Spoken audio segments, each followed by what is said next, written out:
Hillary Clinton's camp leaving nothing to chance, pledging $30 million in ads to run through the home stretch in November, specifically targeting Latinos, African Americans and millennials in swing states. That's the tactic there.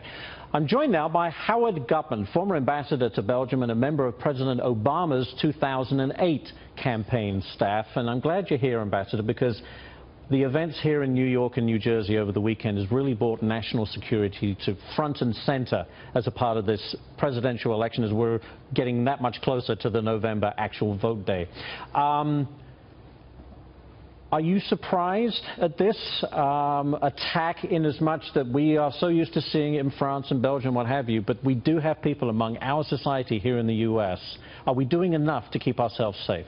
I've been watching what's gone on in Belgium since their attack. Yes. And Belgium is far more secure than the U.S. today.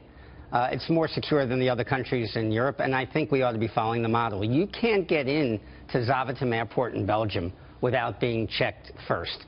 You can't return your rental car without being stopped outside the airport and having it looked at before you get into the airport.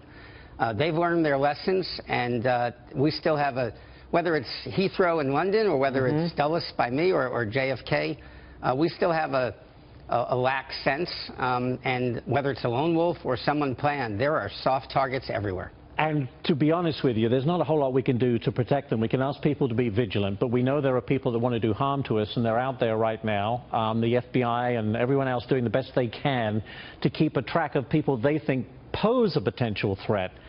But do we need to do more in that sense to try and clamp down on this? Well, a couple of things I would do. First of all, the soft targets like that, we now know there is more you can do. If you watch Israel or you watch Belgium, you learn that you can, in fact, increase your security.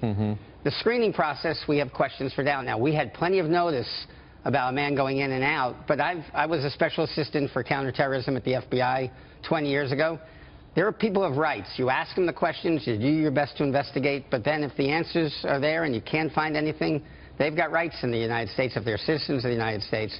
It's hard, so we've got to protect our soft targets. But bringing this back to the election, I would think that this issue plays right into the hands of Donald Trump, who's talked tough on security, the need to do better vetting of any refugees that are brought here. It plays into both hands, I think. On the one hand, anytime there's drama, that's good for Donald Trump because he's the best at bringing drama to a TV screen near you.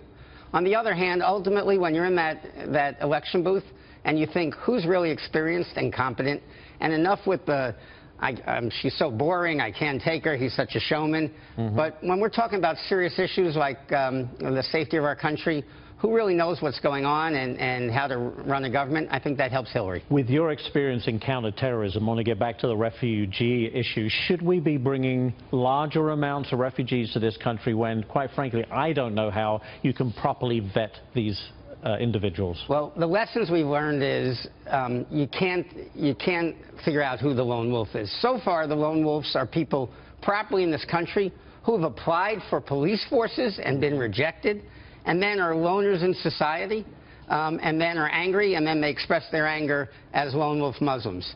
I think pretty much Homeland Security knows what they're looking for when they see a Syrian refugee. They know the difference between a legitimate Syrian refugee who's coming into this country for a brighter future. I am the son of an illegal immigrant. So I went from a son of an illegal immigrant who spent 27 months in the woods of Poland and had to sneak into this country after the war to becoming a U.S. ambassador.